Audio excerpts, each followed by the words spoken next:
Shalom, Kohalayim, all praises to Yahweh, who the world ignorantly calls God, and to his son, Yahweh Shai, who the world ignorantly calls Jesus Christ.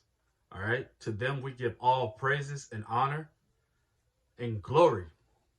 All right, peace and blessings to the elders apostles of great millstone and double honors.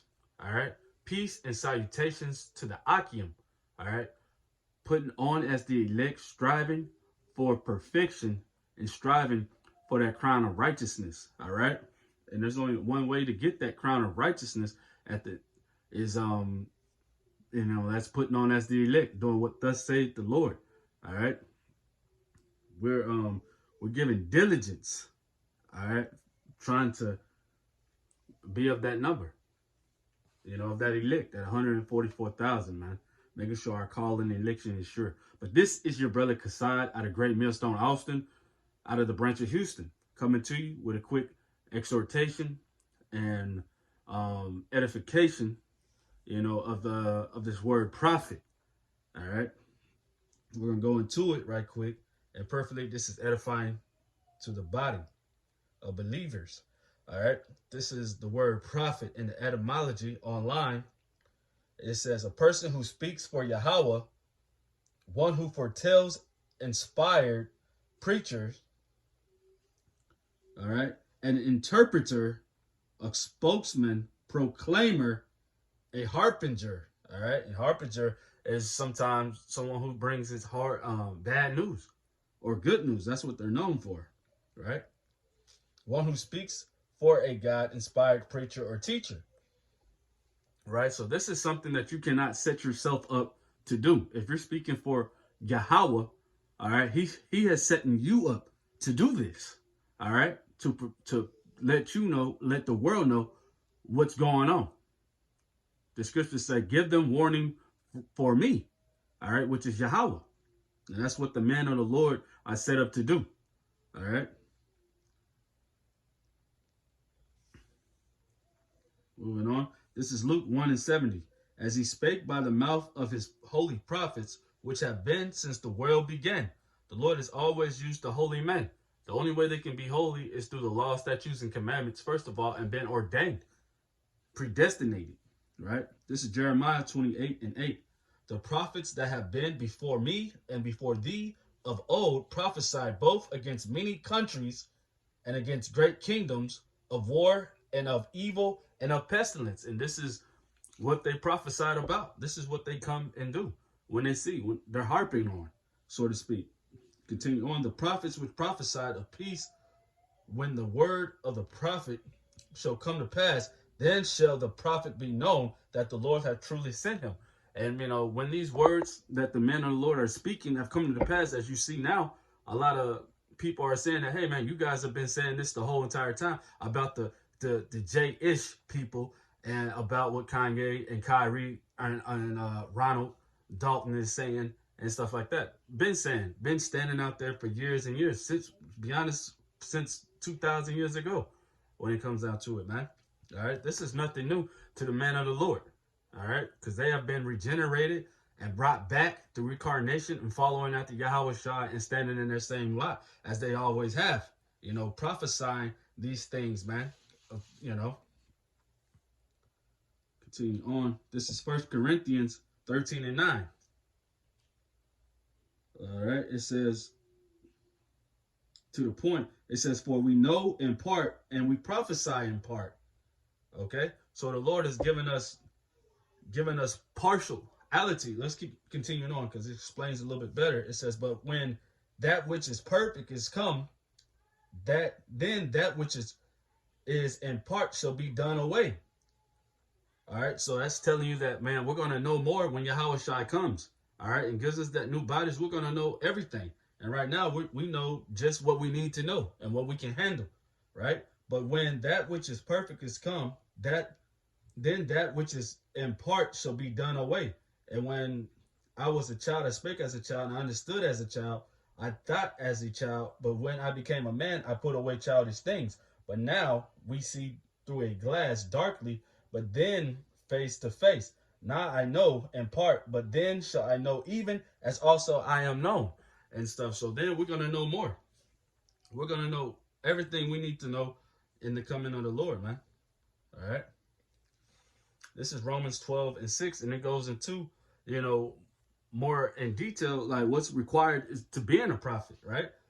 All right. This is Romans 12:6. Having then gifts differing according to the grace that is given to us, whether prophecy, let us prophesy according to the portion of faith. So the Lord has given us all different portions of faith, man. Some of the size of a mustard seed, and some's the size of a mountain. But either way, all you need is the size of a mustard seed, and that's going to move a mountain. All right, and prophecy and stuff. And so you can prophesy with your gift that the Lord has given to you, right?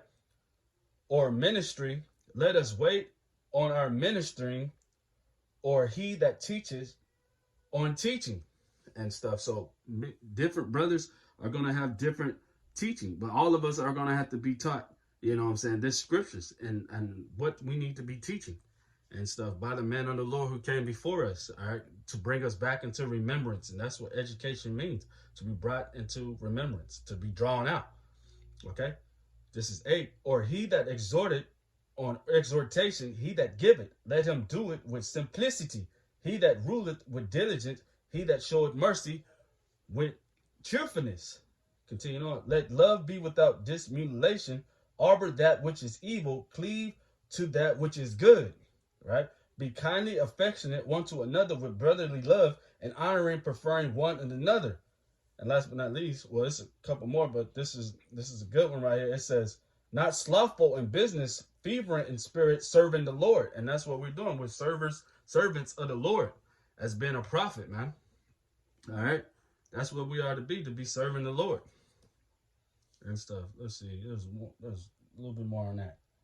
It says, rejoicing in hope, patient in tribulation, continuing instant in prayer. All right, always praying, never cease to praying, but to be glorifying the Lord in tribulations. All right, so it's going to be troubling times and tribulations that we're gonna be approached with by being a prophet and stuff like that of the Lord. All right, you have to count. Matter of fact, only those are going to endure inside of being in this ministry of being a prophet is those who the Lord has set up and stuff, man, because they understand that if you become a prophet, man, you have to count the cost. All right, all the men before us, what they had to endure in this, man. The scripture says that it is hazardous being a prophet, man, and stuff. I'll probably get that and continue on. Matter of fact, let me grab that right quick, because you got to count the cost to understand what you're entering in or what you're a part of and stuff.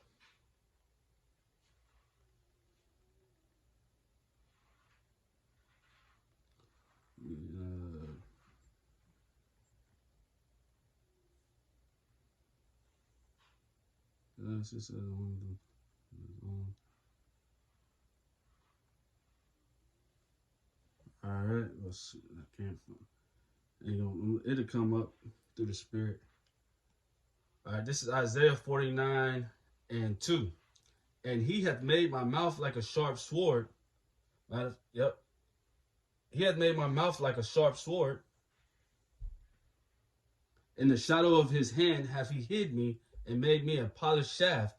In his quiver hath he hid me and stuff, man. So the Lord has, man, added us to his arsenal at the end of the day to bring down these strongholds, man. We're inside, this spiritual warfare that we're going on and going after on a day-to-day and stuff. We're on the highways and byways, the front lines, man. All right, we're bringing out the truth, and it's tearing down this wicked, abominable kingdom that's built on a lie.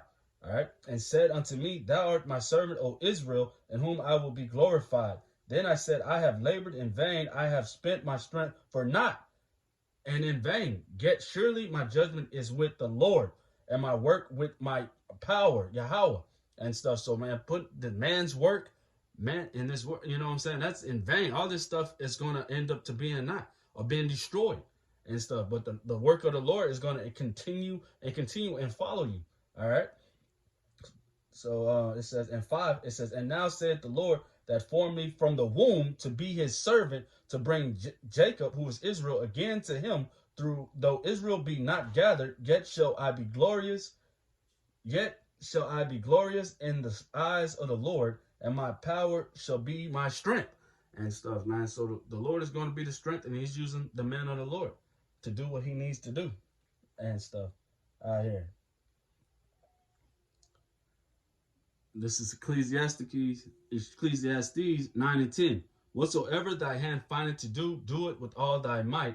For there is no work, nor device, nor knowledge, nor wisdom in the grave whither thou goest and stuff, man. So once again, this is not, a carnal battle. This is not something that we should be putting all our, strength into carnality and stuff, worldly things. We need our daily bread, of course, but man, we are to be battling this spiritual battle, all right, and spiritual warfare that the Lord has created us to be doing and stuff, man. All right. And once again, this is Colossians 3 and 23 going into that. It says, and whatsoever ye do, do it heartily as to the Lord and not unto men, knowing that the Lord ye shall receive the reward of the inheritance, for ye serve the Lord Yahushua. All right. And, that's basically the point of being a prophet. And with that, shalom.